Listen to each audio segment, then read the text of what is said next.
আসসালামু আলাইকুম স্টুডেন্টস, কেমন আছো তোমরা সবাই? অনেকদিন পর আমরা আজকে পঞ্চম অধ্যায় শুরু করতে যাচ্ছি। পঞ্চম অধ্যায় প্রোগ্রামিং ভাষা নিয়ে সবারই একটু ভীতি রয়েছে। আমি আশা করি ক্লাস করার পর তোমাদের সেই ভীতিটা কেটে যাবে। তো প্রোগ্রামিং ভাষা নিয়ে অ্যাকচুয়ালি ভয় পাওয়ার কিছু নাই।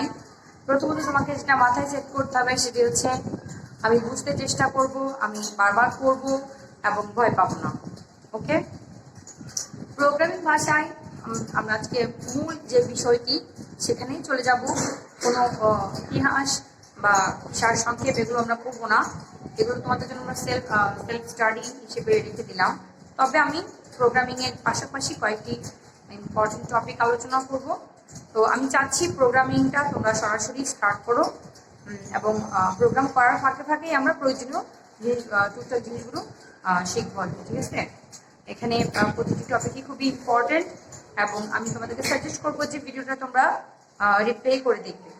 ওকে, প্রোগ্রামিং জিনিসটা কি? অ্যাকচুয়ালি প্রোগ্রামিং হচ্ছে মূলত তোমাদের এই এইচএসসি আইসিটি বইয়ে যে বিষয়গুলো আলোচনা করা হয়েছে সেখানে মূল বিষয়বস্তু হচ্ছে ম্যাথমেটিক্যাল টার্মগুলোকে আমরা কম্পিউটারের মাধ্যমে সমাধান করা। ম্যাথমেটিক্যাল বিভিন্ন টার্মকে আমরা কম্পিউটারের মাধ্যমে সেটিকে সলভ করব। তাহলে সিম্পল ম্যাথ আমরা শুরু করতে পারি একটি যোগের মাধ্যমে।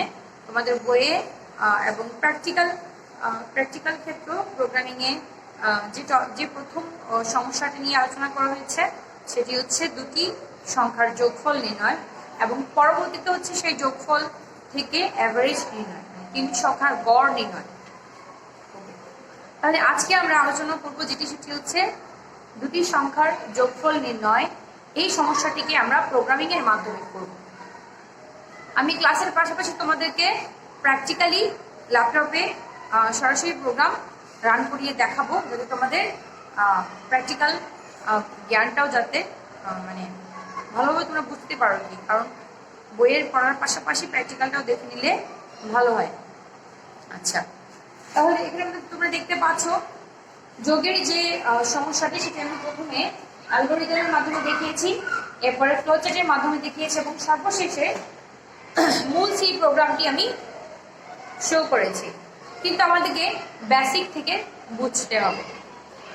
প্রথম আমরা খাতায় যোগ অঙ্ক করা আমাদের জন্য খুবই সহজ, কিন্তু সেই একই যোগ অঙ্ক যখন আমরা কম্পিউটারের মাধ্যমে করি, সফটওয়্যারের মাধ্যমে, তখন কিন্তু সেটি আলাদাভাবে বুঝতে হবে। প্রোগ্রামিং জিনিসটা হচ্ছে এরকম ভেঙে ভেঙে সমস্যাকে সমাধান করা।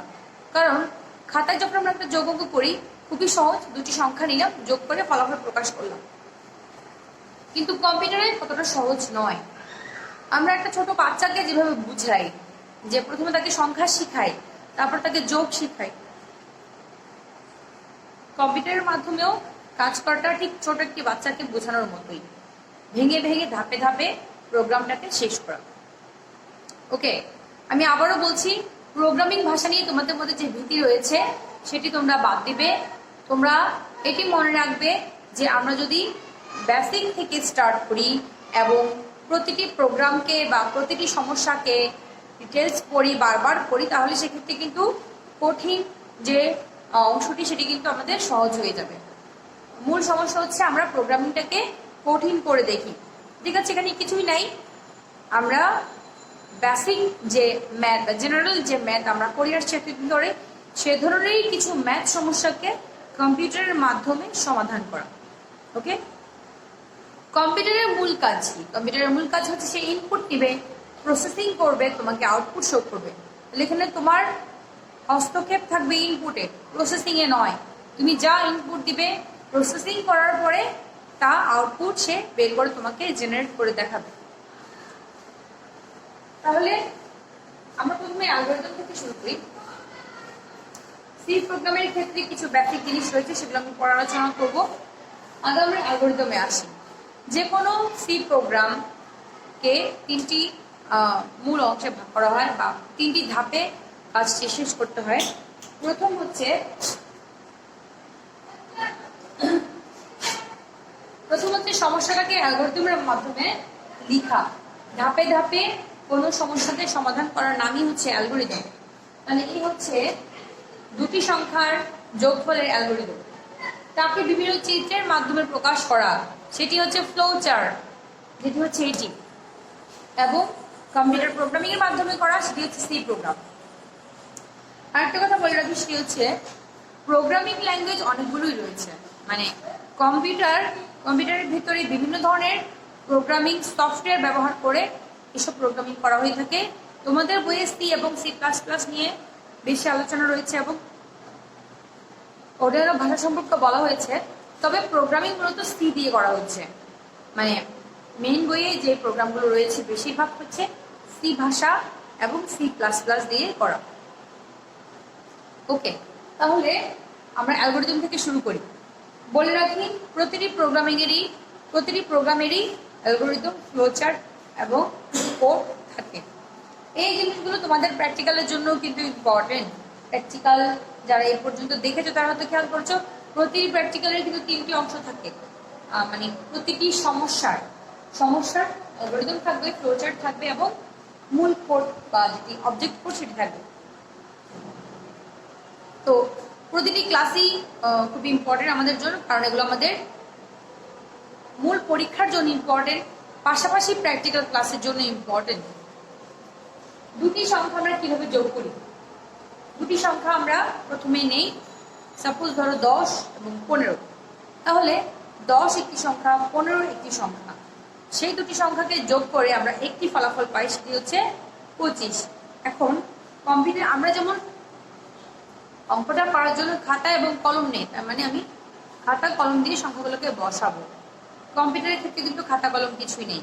কম্পিউটারের ক্ষেত্রে কলম হচ্ছে তোমার কিবোর্ড বা মাউস এবং খাতা হচ্ছে তোমার মনিটর। তাহলে এখানে তুমি চাইলে সরাসরি প্রোগ্রামটা করতে পারো, তবে প্রোগ্রামিং ল্যাঙ্গুয়েজের মাধ্যমে যখন আমরা করতে যাব তখন আমাদের আরো এক্সট্রা কিছু জিনিসের প্রয়োজন হয়। প্রথম যে জিনিসটার প্রয়োজন সেটা হচ্ছে আমার মেমোরি স্পেস লাগবে। আমি আমার সংখ্যাগুলোকে যে রাখবো, ইনপুট এবং আউটপুটকে রাখার জন্য আলাদা আলাদা স্পেসের প্রয়োজন হয়। স্পেস সবাই চিনো নিশ্চয়ই, স্পেস, মেমোরি স্পেস।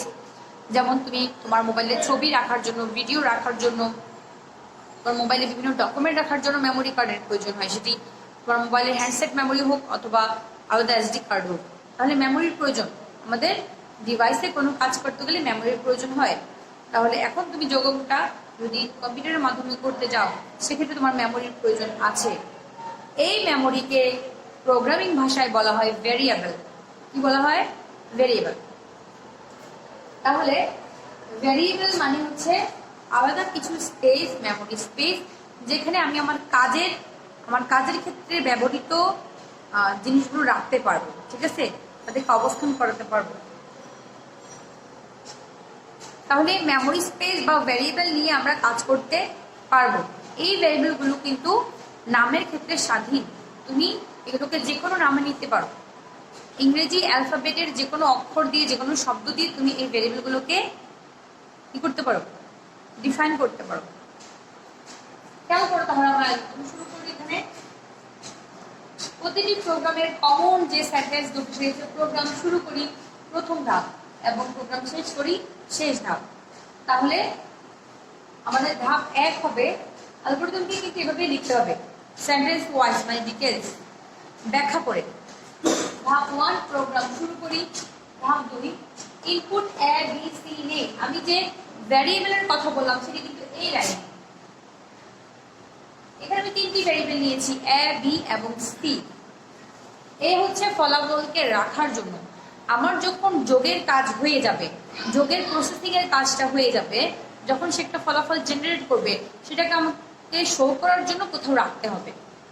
ওকে, যেমন আমরা কোনো জিনিস কিন্তু হাতে নিয়ে বসে থাকি না, কোনো পাত্রে রাখি। সাপোজ তোমাকে আমি একটা ফ্রুট দিলাম, তুমি সেই ফ্রুটটা কোনো একটা পেয়ালায়, কোনো একটা ডিশে রাখলাম। তাহলে ঠিক সেরকম এ হচ্ছে ওরকম একটি পাত্র যেখানে আমি আমার ফলাফলটাকে বা আমার কাজের জিনিসটাকে রাখলাম বা রাখবো। বি এবং সি এই জন্য নিলাম কারণ আমি দুটো সংখ্যা নেব, দুটো সংখ্যাকে বসানোর জন্য আমার দুটো ভ্যারিয়েবলের প্রয়োজন। তাহলে বি এবং সি হচ্ছে সেই ভ্যারিয়েবল। ধাপ 3 খেয়াল করো, a = a equal to b plus c নির্ণয় করি, তাহলে a একটা ভেরিয়েবল, b একটা ভেরিয়েবল, c একটা ভেরিয়েবল, b তে আমি যে ইনপুট নিব এবং c তে আমি যে ইনপুট নিব, দুটো ইনপুটকে যোগ করে সেটি a তে রাখা হবে। তাহলে খেয়াল করো, a এবং b এবং c কে প্রথমে যোগ করা হবে এবং যোগফলকে a তে রাখা হবে। এই ধরনের ইকুয়েশনটা একটু খেয়াল করো, সি প্রোগ্রামিং এর ক্ষেত্রে বা প্রোগ্রামিং ভাষার ক্ষেত্রে যখনই এই ধরনের কোনো ইকুয়েশন আসবে, something is equal to something, something equal to something, কোনো ইকুয়েশন ইকুয়াল টু সামথিং, বড় কোনো সমীকরণ হতে পারে, বা a is equal to b, b is equal to c, এসব ক্ষেত্রে খেয়াল রাখতে হবে আমার ইকুয়েশনের ডান পাশের যে ভ্যালু সেটি আমার সবসময় অ্যাক্টিভ থাকবে। ডান পাশের যে ভ্যালু সেটি অ্যাক্টিভ থাকবে। ওকে, তাহলে প্রথমে b প্লাস c এর কাজ হয়ে যে ফলাফলটা আসবে সেটি এতে জমা হবে। তাহলে a equal to b plus c নির্ণয় করে আমরা মূলত a নির্ণয় করি। a নির্ণয় করি মানে হচ্ছে আমি প্রসেসিং করব কিভাবে, a equal to b plus c লেখা আছে, তাহলে b এবং c এর মান যদি আমি পেয়ে যাই সেক্ষেত্রে b c যোগ করে ফলাফলটাকে a তে রাখবো। তার মানে পরবর্তীতে b এবং c কিন্তু ওমিট হয়ে যাবে, মানে b আর c তখন অ্যাক্টিভ থাকবে না, a অ্যাক্টিভ থাকবে। আমার তখন কাজ হবে a কে নিয়ে, কারণ আমি ফলাফল প্রকাশ করব। আমি কাকে প্রকাশ করব, কাকে শো করব, সরাসরি সংখ্যাটা আমরা কিন্তু দেখাতে পারবো না, সংখ্যাটা যেখানে আছে সেই ভেরিয়েবলকে আমাকে শো করতে হবে। তাহলে ফলাফল বা আউটপুট a প্রকাশ করি, a প্রকাশ করি। আমি কিন্তু এখানে সংখ্যা লিখিনি। ধাপ 5 হচ্ছে প্রোগ্রাম শেষ করি। খুবই সিম্পল, প্রোগ্রাম শুরু করি, ইনপুট নেই, প্রসেসিং করি, আউটপুট প্রকাশ করি, প্রোগ্রাম শেষ করি। নেক্সট হচ্ছে সেম কথাগুলো, অ্যালগরিদমের কথাগুলোকে ফ্লোচার্টের যে চিহ্ন রয়েছে তার মাধ্যমে প্রকাশ করা। তাহলে এখানে ফ্লোচার্টের বিভিন্ন চিহ্ন আমি দেখাচ্ছি, এই চিহ্নের মাধ্যমে এই কাজটাকে, সেম কাজটাকে এখানে কি করা হচ্ছে, শো করা হচ্ছে। খেয়াল করো, স্টার্ট মানে প্রোগ্রাম শুরু করি। অ্যালগরিদমের যে ধাপগুলো রয়েছে তার সাথে ফ্লোচার্টের পার্থক্য হচ্ছে অ্যালগরিদমে কথাগুলোকে বা কাজগুলোকে ব্যাখ্যা করে লেখা হয়, ফ্লোচার্টের কথা বা কাজগুলোকে সংক্ষেপ আকারে মানে সিম্বলিক আকারে লেখা হয়। Start, input a b c, a is equal to b plus c নির্ণয়, আউটপুট a, end, মানে প্রোগ্রাম এখানে গিয়ে শেষ। তাহলে সিম্বলগুলোর দিকে খেয়াল করো, স্টার্ট এবং এন্ড এর সিম্বল কিন্তু একই, ক্যাপসুল টাইপ বা ওভাল আকৃতি। ইনপুট এবং আউটপুট কিন্তু সেম, মানে অনেকটা দেখতে সামন্তরিকের মতো। ইনপুট এবং আউটপুট সবসময় এই চিহ্ন হবে, সামন্তরিক চিহ্ন।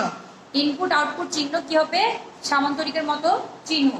খেয়াল করো, a is equal to b plus c, this is the processing, main part হচ্ছে এটি।